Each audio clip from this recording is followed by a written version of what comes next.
So let's get down to business. Guess what? One of my A-level students got an A for their current mock exam. And I am so happy for her, so proud of her. She's worked really hard. And you must be thinking, how did she get that A? So I'm going to show you how she got an A for her A-level literature and language paper.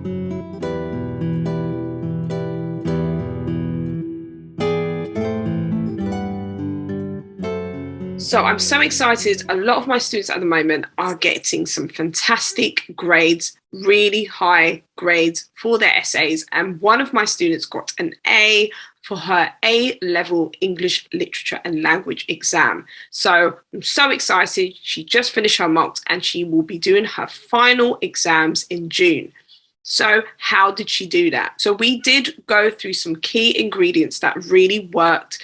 We worked together, we teamed up. I've been working for her for about 4 years, and she has featured on some of my other videos. So I will just leave a link somewhere up there. We have worked rigorously together and consistently as well. And these are the ingredients that work.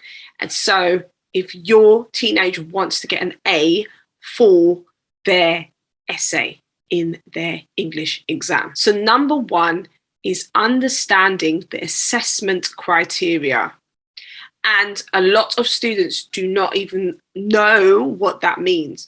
And this is just with any exam, they have a criteria that you have to follow. You're going to be marked on those key skills and you have to apply those key skills in the exam.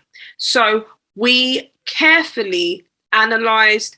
Anytime we were doing an essay, we put the key assessment objectives at the top of the essay before we started the essay, before we actually looked at the question.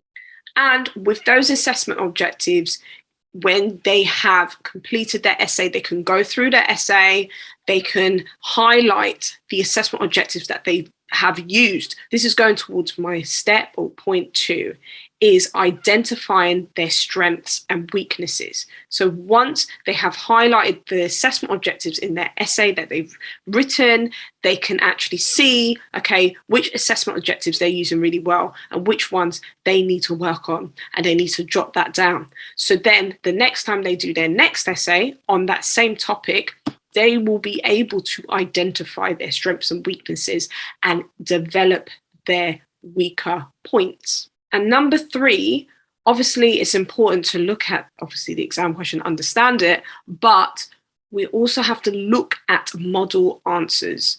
And I'm not talking about just any model answer. You can look at low-level model answers, but let's aim high. Look at the grade A model answers. My student used her initiative and asked her classmates for any model answers that they have.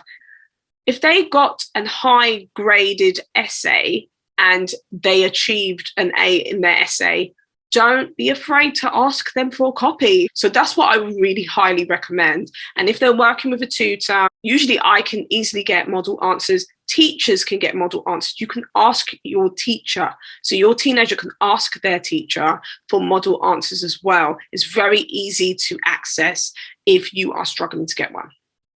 And step 4 is consistent practice.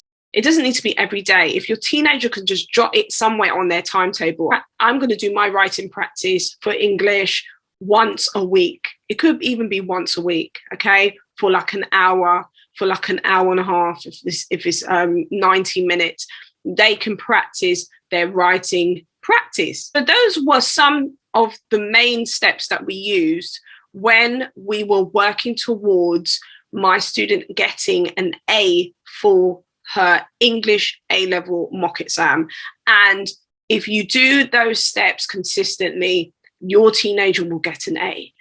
So thank you guys for tuning in. And remember, I have a free grammar and writing lesson up for grabs. So if you go to the link in my description box, you can click on the link, takes you straight to my website, and go on free resources on my menu page and enter your email address and click, and you will get a free grammar and writing lesson straight to your inbox. Also, if your teenager is struggling with their English, or even if they're not struggling and they just want to be prepared for their writing practice and actually develop those key writing skills further, please make sure you go to the link in my description box again, go to the menu page in the contact section and fill out a consultation form, and you can book a free consultation with me. Thank you guys, and remember, reach your full potential with confidence.